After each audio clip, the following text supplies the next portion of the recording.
bonsoir balandi na biso nyonso ya sangwa Congo ba nyonso bazwi libaku ya kolanda biso partout dans le monde na ba province na biso nyonso na RDC to pesi bino mbote bonjour tout comme bonsoir ezo dépendre na ngonga oyo bozwi libaku ya kolanda biso awa na yebi diage no banilotique na ba sénégalais na minito miteno zobeta déjà duku mono aye lisusu na ye pona oyebisa bino ke no le roi Fachi sa majesté de retour na ville province de Kinshasa na zoyebisa bino ke no playa osarana sécurité na ndenge moko ya limwema akiti na vol spécial yo siko yaka na mbriema onga soki penani onga soki nyaburungu soki nyibiringi soki nyembere okuta na siko na peuple congolais oyo bapona na bango Fachi balela na bango Fachi béton nazo yebisa bino ke no ba prophète de malheur nyonso na minute oyo baza rolala mokonzi azongi déjà dans la minute meto lo banabino awa azo président déjà conseil des ministres oyo nazo yebisa bino ke no ba demande d'explication ya type Rwanda oyo alingaki manipuler opinion atinda batu babeta musique po ematisa batu mafuta mais na minute nazo yebisa bino ke no aza révoqué na conseil des ministres ya lelo après sa explication awa il faut te mettre le point sur les i concernant voyage ya ambassadeur ya États-Unis d'Amérique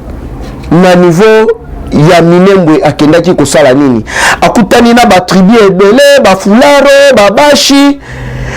parce que États-Unis leur ayaka a imposé déjà matuza na ye a imposé déjà minduki na ye donc Chingoma Chamambui, leur ayaka nango déjà, il faut régler le conflit moko en interne. Parce que c'est un diplomate. Il y a ayaka on a ceux qui vont venir le ambassadeur ya Rwanda Leli. Alors bien quelqu'un qui no makambo belé, à quel no makambo belé pas ya nani yo sala ka congolais est-ce que makambo ba congolais talio. Et pas si mango vertige. Alors bibo bisanga nani parce que nous sommes à bientôt là tozo ya déjà kocha matuza awa po mutu nyoso roya na mbilinga azwamba ya moko mbuma na nzoto on juste bowe la kanini bino nyoso boza ba frère boza ba ndeko bowe la kanini azwi pe asali rapport na ye kuna na administration Trump nazo yebisa bino ke no eza ya royinda awa na conseil des ministres nazo yebisa yo ke no ebandi déjà kotoka ya kosarana te tous les ministres oyo basali basote moko kutu lelo yo ozali ministre ya hydrocarbure okende komenace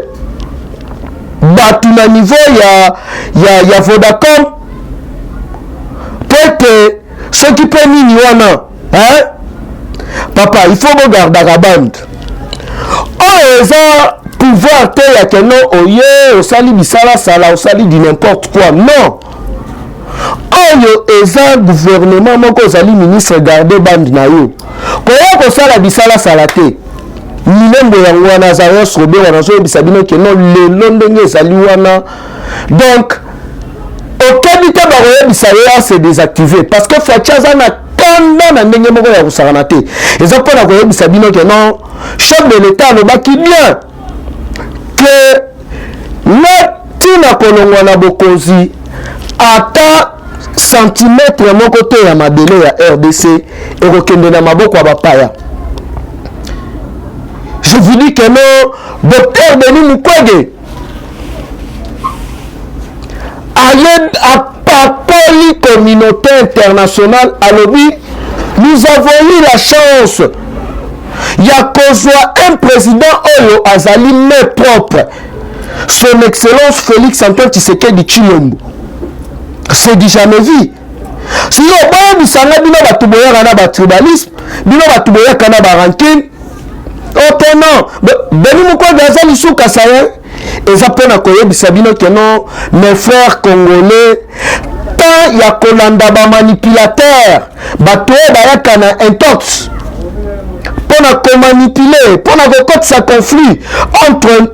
nous, le peuple congolais. Il faut que non, Batouana basa déjà na échec. Parce que Batouana toye baraté, Bauta wapi, Bakolela wapi. D'abord, on a une vidéo, il y a un professeur, il y a Binisi Mabama na ba révélation. Alors, Bimoutou aye immigré na RDC. Dans 98. Après, en 2001, a se retrouvé comme le président. Aya ni na passeport, ni na eloko moko, aya ga ba recruter soda. Puis petit à musée. Qui dit babou président de la République. Na histoire à l'humanité etikalo salimate. Siko opien mongo na biso de sala o de ngaki ko sala. Na place boka na bisara bozonga na bino na Rwanda bo bande betata musique. Oteno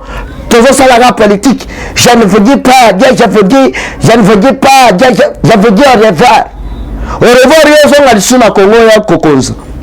Uza ya Kolangwa. Yango sikoyo awa mama na likambu foro yeba sikoyo diplomatie ndenge ekomi ko beta mana minito parce que il y a eu des témoins oculaires. Bao badika na massacre ya Kakobolo, bao badika na Badeni, bao badika na Goma, bao babika na Kisangani, na zoe bisabino kenon bakendaki Belgique na chef de l'État. Awa yo ki de nous ko galobi bien. Pourquoi bino communauté internationale mokamata ki rapport ya mamping bokoti sango na tiroir alors que bokoti sango na tiroir pour na nini ba ikero bimisa sikoyo rapport na tiroir ba projecter image bango tout ba déco ba Sophie Wilness ba David Sansolo ba Ursula von der Leyen bango nyoso nazo yebisa bino que non baleli. Awa sikoyo ko comprendre que non mukolo moko akosala nini akolela. Faut toujours ma casquette na la diplomatie. Na azonga awa avant azonga bakutani na presse diaspora congolaise na niveau ya Belgique. Batunie Dani siko makambo Kabila lobi bon Kabila za libre ya kotambola na pays na ye ngapi un jour na kokoma ancien président. Yebela na coalition pesa kaka boye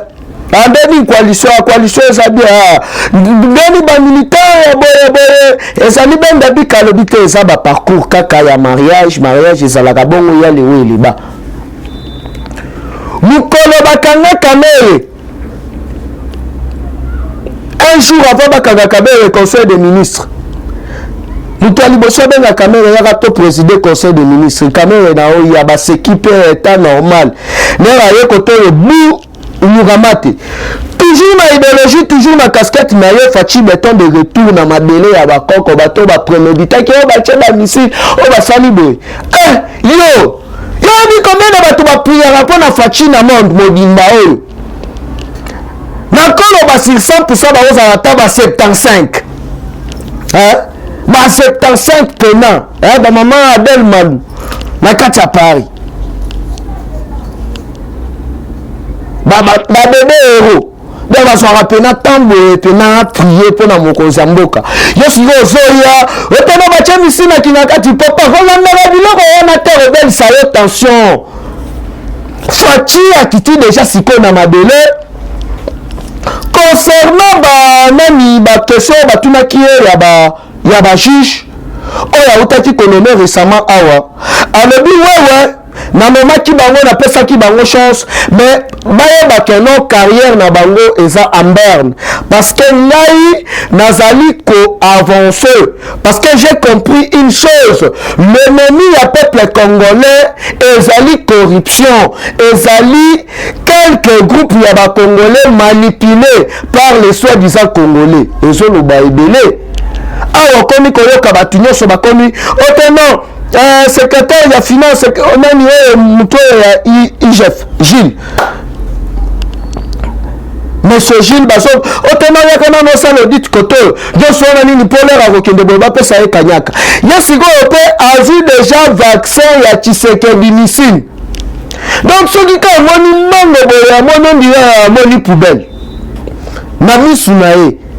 amoni pena poubelle nazoyebisa bino José Makila mama na dossier ve bazokanga ye sikoyo moto bandaki koloba mpona nini bazongisi José Makila mpona nini basali boye fandaniere bazokanga ye mama na révélation bande nyonso ya Transco papa bakamata na campagne ya Emmanuel Shadar sikona minute oyo IGF azosala tournée ya baprovince nyonso dona basociété oyo ezalaka na baprovince eyindi te tous les prisonniers oyo ya Foner oyo ya Bergerade oyo ya DG ya bamatiseli bango lisusu bambula na bango na kati ya Selembao donc ba 2 ans ba 3 ans wakaningini 5 ans otono kamera za nani ayebi soki ya libanda aza kuna moto akosayo te mpona nini edika mpe nabelaka te abelaka te po ani eza mpona koyebisa bino ke non tout est au contrôle le roi est déjà de retour awa sikoyo bokosentir mpena baaction bokosentir mpena 10 décembre bokosentir déjà action parce que boyebi bien union européenne il faut sikoyo asala médiation ya dialogue moko oyo dialogue ekozala ya bapartage ya baposte te mpona kosala réforme ensemble na États-Unis d'Amérique ya administration mobimba ya RDC mpona kosala réforme ya CENI sikoyo moto oyaki yo te no Rosar Malonda papa libanda parce que ndenge eza wana biso peuple tozali déjà osage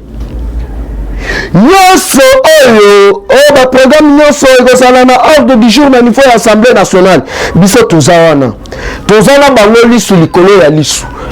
intimidation boye na boye biso intimidation ekozwa biso ata mokolo moko te parce que lere bozalaka na pouvoir jamais bointimida biso sikoyo awa na minute oyo faci moto aza na bokonzi bokotikala ata mokolo moko kointimide biso te aki na pouvoir bonyokoli peuple congolais. Imaginez-vous société neti société à Congo futur trop c'est trop ministre ya intérieur ministre ya petites et moyennes entreprises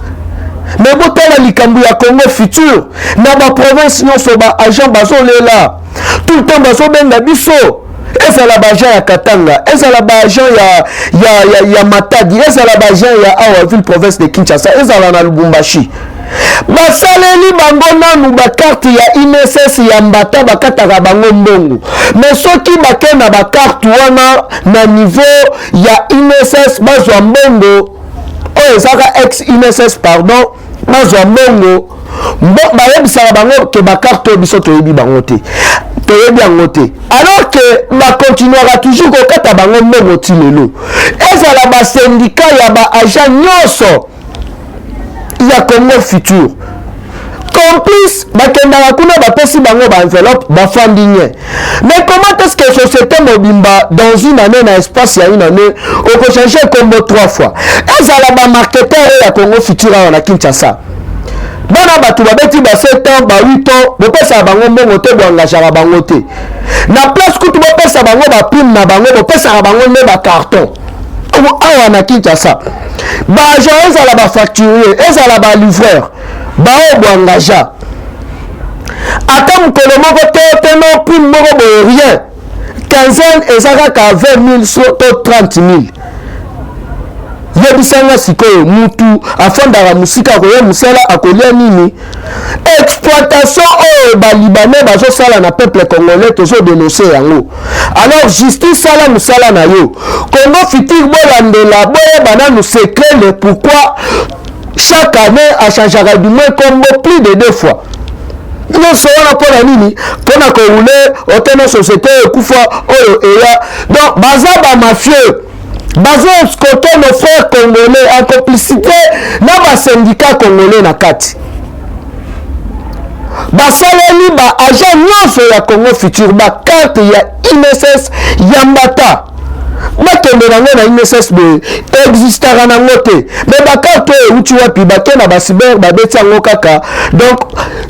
façon moko ya kobanda koexploiter bango kokata bango ba 15 000 francs ba 20 000 francs par mois alors tozosenga na justice sala musala na yo ministre ya petites et moyennes entreprises landela dossier ya Congo Futur soki oliaka mbongo yebake no biso awa tozodénonce yango parce que na minute oyo baconseiller ya mokonzi ya mboka bazolanda biso déjà mon vieux Fumu Sabata donc ozolanda ngai donc ba agent ya Congo Futur bazolela na ndenge moko ya kosakana te donc bakataka bango mbongo ya INSS mais bakena bakarte wana na INSS bazwa assurance na bango bambongo na bango bakarte wana bayebi yango te on a trois n'en parlons même pas soki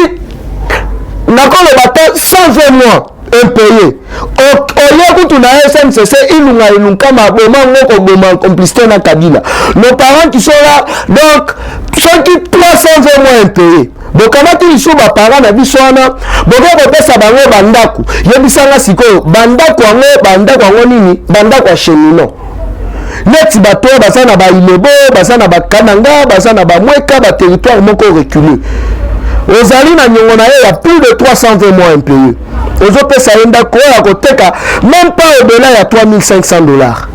Akosala nango nini alors bon revoir barrière nyonso batutu oyo basala mabe il faut bakanga bango mutu akobima paso boye po bapesa ye mbongo problème mutu akokufa boye po bapesa ye mbongo problème surtout na ba SNCC na ba onatra wana mais ces gens-là bazoganga awa boye olipa la bino bozalaki wana bobandaki kofuta veuve militaire combien ba agent ya SNCC bakufela bakufa batika bafamille na bango na bamama na bana na bango ti lelo bamusu bazwa bambongo te na onatra bazwa bambongo te bino bomata bokita audit oyo nazoyebisa bino keno audit oyo ebele bakokangama parce que disons ya facie eza kozongisa RDC na rai leo akotikela moninga mususu na 2050 aye pena boye akuti pena keno RDC esongi na rai awa sikoyo nazoyebisa bino keno makambo indi ndenge nini lelo deja na conseil de ministre bazo instruire Gilbert Kankonde akita na Minembwe wande bosambwe baburunde na baugande bosambwe dans tous les plans basalaki déjà bangombe uta na Rwanda ye na Minembwe par terre babanda kobokola bibone na banyamurenge baza kuna biso tribu ya banyamurenge ezalaka na Congo te botika mbriema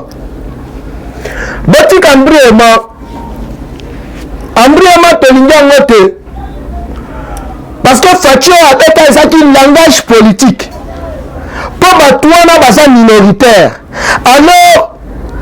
na régime ya Obama ya ndeko na bango nilotique donc bazaki na bastructure na baorganisme ebele babandaki kobénéficier na ba aide humanitaire et tout sikoyo baye kocomprendre ke bato baza baesconde bazopille baminere ya RDC po Rwanda ebanda kobénéficier na yango alors na minute oyo nde sikoyo Faci abetaki diplomatie ya likolo nazoyebisa ye ke non tous les Nyamurenge tous les Rwandais déboulonnés awa sikoyo fo boyeba ke non au plus tard le 15 Gilbert Kankonde azokita sikoyo Minembwe en personne na vice-ministre ya défense na baconseiller ya chef de l'état mosusu kuna mpo na kozongisa ordre mais Robert wa osambwe te yo bulaki yango nini Rwanda eza mpo na koyebisa bino toyebisaka bino ke non bozala calme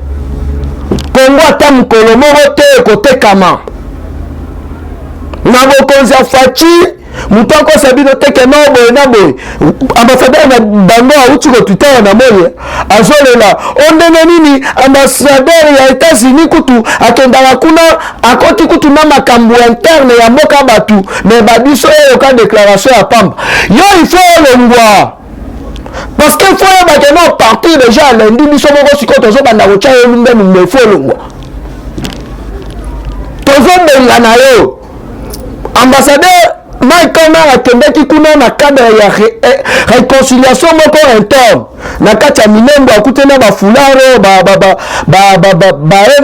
ba mwema donc ba mikolo nyonso Kabila kotisaki en conflit parce que bango mission na bango ezalaki nini na ba province nyonso il faut ba créer une sécurité. Donc na niveau ya Maindombe ba otono ba ntembe na banunu ba bomani na Kasai kuna ba créer comme na sapubo na boye ba so kanate na ese kuna même système na bango de jeu siko fachi aye fachi c'est un rassembleur yango boyoki na Union européenne na Nations Unies ba betelie maboko témoignage ya batu nyonso oyo basala bango mabe crime contre l'humanité. À bientôt la justice et la fête parce que ti Union européenne bakoya pour un dialogue, il y a réforme, il y a CENI, réforme, il y a administration, il y a RDC, réforme, il y a pareil, judiciaire, il y a RDC, et ça lipo était bazoni sa mutuna place na ye. Mutuna aye ba yo zo sala nini. Yo musala na yo nini. Et puis na suka na yango nde sikoyo ba ko installer sikoyo tribunal international, il y a qu'on juge tous les criminels. Il y a un peu qui devine que Galobi, président Otosa na yé maboko pembe. Parce que le dossier, il y a rapport à ma pindo ezalaki na kati, il y a tiroir babinisi yango. Donc ma kambozali kitoko, ma kambozali elengi. Tozo kebisa yo mutu ya swa bisa kimbope tozo sala eloko moko te awa olingo banda ko traquer oteno ba garage pirate. Batu wana misala ya malonga pena na nezwami te parce que Kabila tika mboka pena na mawa fati mutu azobunda ba investisseur baya batu bazwa misala na sikoyo ozobanda ko traquer batu ya baote no ba garage pirate okomesa ba famille na bango nyonso wana plan ya FCC oyo ba mettre en place po batu bali na fati meye bakeno papa ngobila tokotelemela yo na eloko wana tokotelemela yo parce que batouana bazana ba mikanda na bango bampaku na bango o bafuta Canada cherka. Mais comment est-ce que on a créé embrouillement pour comme on a des mécaniciens simbatika. Donc ma stratégie na binonyo sobe bakeno toza nango déjà na kati ya balabo na biso tokotike la bino tata mkolo moko te. Le roi est déjà de retour nous kontombolo mo ama il fachi béton est déjà de retour. Oh il faut bien retenir, il faut bien bakeno mwana ma ilelo akozala na o ya bakofuka misaye. Donc on va yo fanda wana fukama yo velo ba oteno za kongolale tangela biso madame la torti ba tangela biso mambo village o mona boya betango na Kenya Rwanda. Est-ce que awa biso totanga na Kenya Rwanda Kabila ta mambo village ata madame la torti apamba ayebi angote na legi ya pamba station na biso legi je suis la petite aiguille au doigt de la jeune fille ayebi angote otanga wapi la boîte la mouille le roi est de retour. Donc ça pour avoir Sabina que non déjà semaine prochaine il y a Moro Gilbert quand comme un ambassadeur aux États-Unis la délégation à l'Union européenne au Bakoyamba a baso que maintenant minimum place baso installé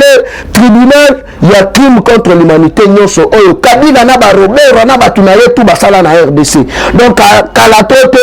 ou mukamate moi na connu mon numéro toujours le même plus 243 89 784 33 42 na bandeli plus 243 89 784 33 42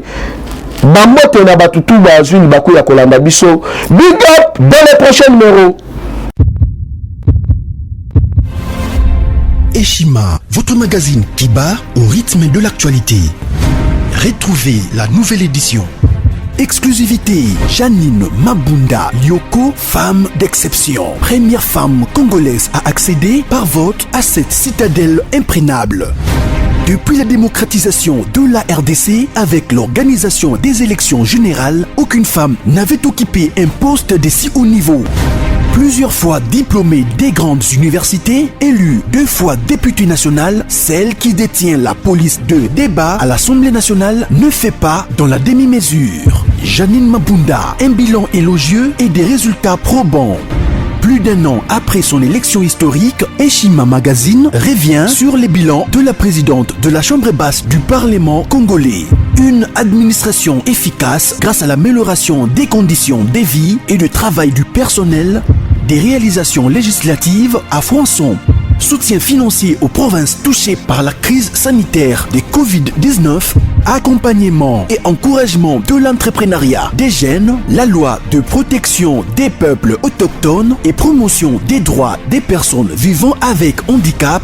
dur à cuire et intraitable pour le bien des élus, un bilan à mi-parcours plus qu'élogieux. La présidente de l'Assemblée, Janine Mabunda Lyoko, restera assurément un modèle de leadership congolais. Retrouvez également l'interview exclusive de la présidente de l'Assemblée nationale. Focus, Barnabé Mwakadi Mwamba rend grâce à Dieu pour sa nomination comme directeur général à la tête de la DGI. Découverte, entretien avec le ministre provincial de l'économie et finances, Jean Vuzingoy. Nation, 2 ans après sa création, la CNSS a conquis les cœurs des prestataires sous l'impulsion de la directrice générale Agnès Mouad Nawej. L'Alliance des kabylistes musulmans a célébré son 5e anniversaire. Économie, Boukangalonzo, le mystère d'un projet grandiose. Dossier Eshima, les systèmes politiques, anges et démons. À lire également dans les bonus du magazine Eshima. Gratuité de l'enseignement de base, un rêve d'hier pour les Congolais devenus réalité grâce à la détermination du président Félix Antoine Tshisekedi. Sonas, Lucien Boniemé et Kofo redynamise le leader des assurances. Marie Tumbanzeza, une nouvelle image de la diplomatie congolaise. Retrouvez l'intégralité du magazine Eshima dans les kiosques. Eshima Magazine, un nouveau standard d'information.